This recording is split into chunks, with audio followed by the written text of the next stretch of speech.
Aaron Judge said that he and his teammates felt like the Beatles as they disembarked the shuttle bus that took them from Williamsport Regional Airport over to the Little League International Complex this morning. Thousands of fans clamoring for a selfie, for an autograph, for just a minute of their time.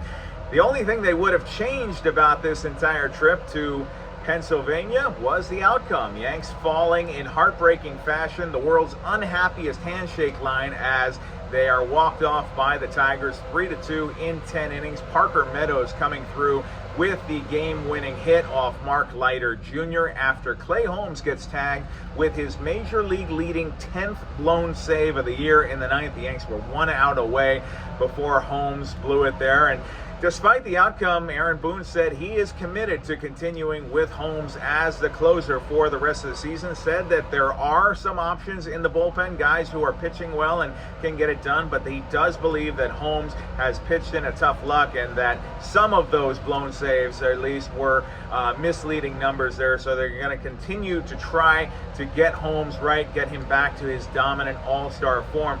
As you look back at this game, this was a game where the Yankees were going to have to get by the skin of their chinny chin chin. In this one, they scored 1 run early in the game, and that came very much in Little League fashion, as certainly all the kids in their bright color uniforms could attest. This is something that would have happened in their tournament across the way, a run-scoring wild pitch, as that was the only run the Yanks got off Tarek Skubal, who was tough once again. The American League Cy Young Award winner. Judge said after the game that he's the best pitcher in the game right now, and they've really enjoyed their showdowns. There was a game back in May where Judge had a double and a homer off Skubal. In this one, Skubal able to hold him to a single. They've had some fun back and forth on the mound, so a little tip of the cap there.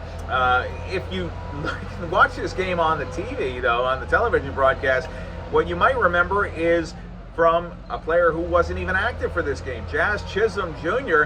having a buddy relationship with one of the young players, Russell McGee, who plays on the mountain team out of Henderson, Nevada. They rode the bus, and I was a seat away from them, watching them kind of interact for the 20-minute bus ride, and they just hit it off. They follow each other on Instagram now. They've exchanged cell phone numbers. They text back and forth, and as Jazz said after the game, I feel like I've found my little brother. So that's kind of cool. Not cool for the Yankees, at least, is the outcome here. They lose 2 out of 3 to the Tigers, a weekend where they did not score many runs, but these were clearly winnable games here. And so always tough to lose, especially in a Jewel event. To me, it kind of felt a lot like the Field of Dreams game, where it kind of felt like it was right there, and then it got ripped away from you and spoiled what was otherwise a very, very memorable game. So, hats off to MLB. This was a great experience. I'm sure the Yankees enjoyed it up until the very end. So that's the hokey pokey. That's what it's all about from Williamsport, Pennsylvania. Your final score, once again, was the Tigers 3 and the Yankees 2. Back to New York. Yankees open up a homestand on Tuesday.